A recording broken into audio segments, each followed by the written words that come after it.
Today I'm going to preview 4 MLB games for Saturday, and I'm going to give you one of my client plays. The first game I'm going to preview is the Giants at the Cardinals. In this one, we've got Jordan Hicks going against Miles Mikolas. Believe it or not, the Giants are one of MLB's hottest hitting teams. I have them ranked 9th out of 30 MLB teams in hitting, while I have the Cardinals ranked 16th, just below the Mendoza mediocre 15. Taking a look at the bullpens, I have San Francisco's bullpen ranked 17, while I have St. Louis's bullpen ranked 23rd out of 30. And as I've said in previous videos, with starting pitchers, there are more than 200 of them, but I rank them on a curve of 30, so I can compare them to the bullpens and the hitting. Jordan Hicks, I have him ranked 13th out of 30 pitchers, and I have Miles Mikolas ranked 19th out of 30. With Jordan Hicks and his history with these Cardinal batters, not a big sample size at all. He only has 9 at-bats in his career against these guys. He's held them to a .222 average and a .750 OPS.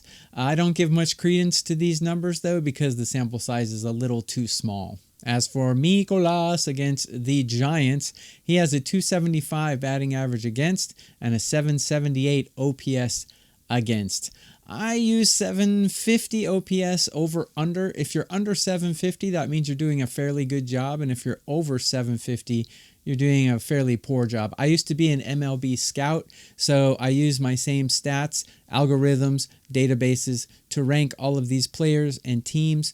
And since my scouting days, I've always thought of 750 under or 750 over regarding OPS as being either fairly good or fairly bad. Mikolas is a 778, so that's trending towards the bad side, but it's not horrible. And this is a sample size of 51 at bats, so it's pretty reliable. According to my rankings, the Giants lead in every major statistic here, batting, bullpen, and starting pitcher. But the bullpen is below 15, so this almost made my card. If the Giants had a little bit better bullpen, I would probably use the Giants money line as a client play for a 2 or 3% play. But since their bullpen is a little lagging there, I just don't trust them, so I'm leaving this off my card, but it almost made my card. So that's one free play for this video, which will be the San Francisco Giants on the money line.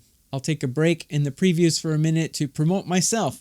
Please hit the like button to let WagerTalk know that you think Tokyo Brandon is cool and you want me to keep bringing you free content. I'm currently ranked number 1 in Major League Baseball profit in 2024. I'm currently ranked number 1 in all sports profit in 2024 at WagerTalk, and I've been ranked number 1 in all sports profit 3 of the last 4 years. Go to this link below and you can get my 4% Major League Baseball moneyline play today. I've doubled my client's bankroll since the start of the MLB season, and I like this play today for 4%. It's a best bet moneyline. So as long as you hit the like button and go to that link below, I'll get on with more previews. The next game I'm going to preview is the Twins at Oakland A's. We got Bailey Ober going against J.P. Sears. Man, Bailey Ober has been having a terrible season, but he's a pitcher I actually have really liked for a couple of years. J.P. Sears is kind of in the opposite trajectory. He had a great year last year, and then this year now he's tailing off and not having such a good year. So for starting pitchers, on my curve of 30 rankings, I have Bailey Ober ranked 19th out of 30 pitchers so far this season, and I have J.P. Sears ranked 24th. Bullpens. The Twins bullpen, I have them ranked 15, while I have the Oakland A's bullpen ranked 19. They were ranked 24 a couple days ago, so my rankings change day to day according to how the teams are performing. I figure in current form, season form, all kinds of different nice statistics and auxiliary statistics as well. So a little improvement for the Oakland bullpen, but they're still ranked 19 out of 30 teams. And batting. This is where the Twins have a huge advantage. I have the Twins batting number 3 in all of baseball out of 30 teams, and I have the A's batting 18th. Not quite as bad as most people think, but still in the bottom 50% percentile of all of Major League. If you look at Bailey Ober's numbers against these batters in his career, they're really good.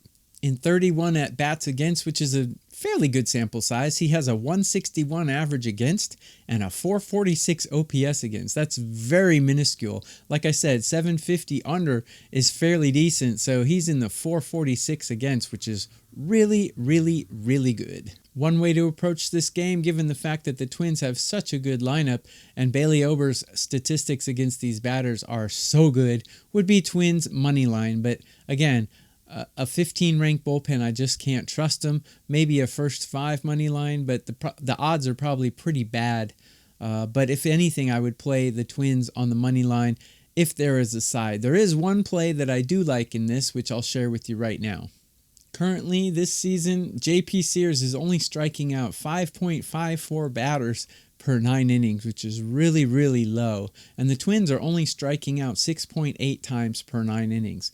J.P. Sears goes about 63% into his starts, so if you do all the math and calculate it with a bunch of other statistics and algorithms, it comes to 3.88 strikeouts. Right now, DraftKings has J.P. Sears' strikeout prop at 4.5.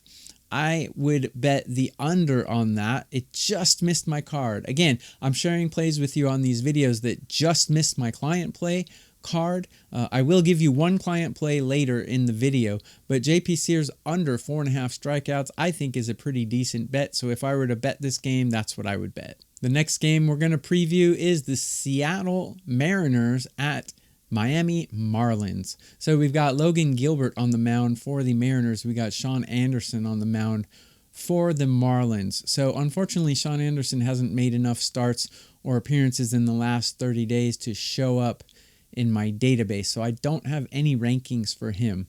Logan Gilbert, on the scale of curved 30 pitchers, I have him ranked 9 out of 30. Bullpens, I have Seattle ranked 18 and Miami ranked 13. So actually Miami has a little bit better performing bullpen currently than the Mariners do. And for batting, I have the Mariners ranked 17, where I have the Marlins ranked 24. If you pair up these teams together and take a look, they're actually a lot more equal than people think. Seattle's not really hitting that well. Obviously, the Marlins are not hitting well either. This game looks like an under to me, but both bullpens are pretty bad. So I don't know if I would bet the under on this. Perhaps a Miami team total under, since Gilbert has such amazing stats. But again, the Seattle bullpen is just not trustable.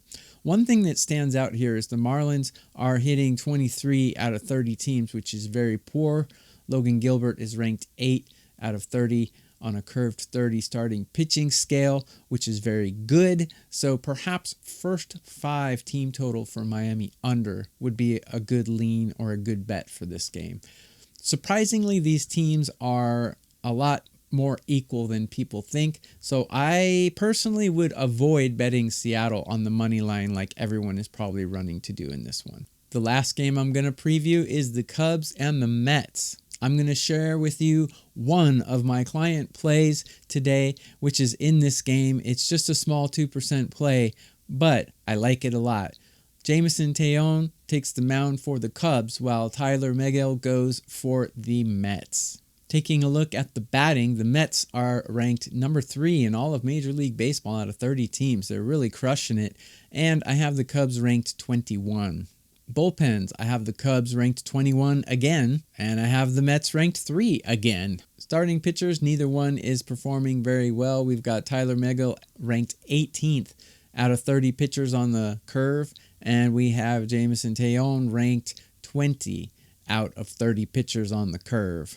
Pretty even starting pitchers, and if you look at their history against the opposing batters, they're also pretty even there as well. Both of them have a sub 750 OPS against the other batters, so they're performing fairly well against the other team. Stats are pretty similar regarding the starting pitchers.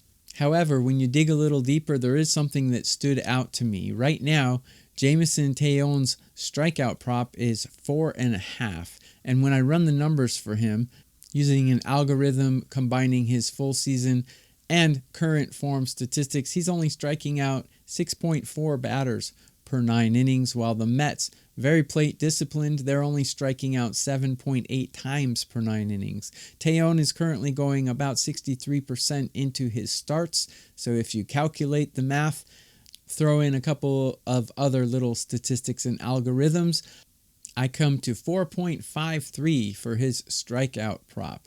Currently, DraftKings has his strikeouts over under 5.5. I really don't see him getting 6 strikeouts in this game, not only because he's a very low strikeout pitcher, but also because the Mets are just on fire with their lineup, and I don't think he'll last very long into the game. If he goes 5 innings, it's highly likely he'll be under 6 strikeouts, and even if he finishes 6 innings, which I doubt, he still should be under the 6 strikeout threshold that we would need the under to cash this play. So my client play, 2%, is Jameson Tejon under 5.5 strikeouts.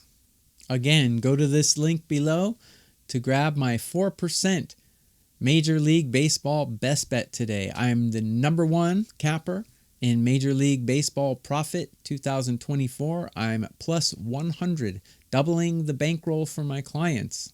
I'm also plus 136 all sports in 2024, #1 at WagerTalk, 3 of the last 4 years in all sports profit. Do me a big favor and click the like button. Let WagerTalk know that you like my videos, and they'll let me keep doing more. And also, you can tell them that I'm cool. That's all for this video today. I hope we can make some money together, and I'll be back with more. Say hello to my little friend!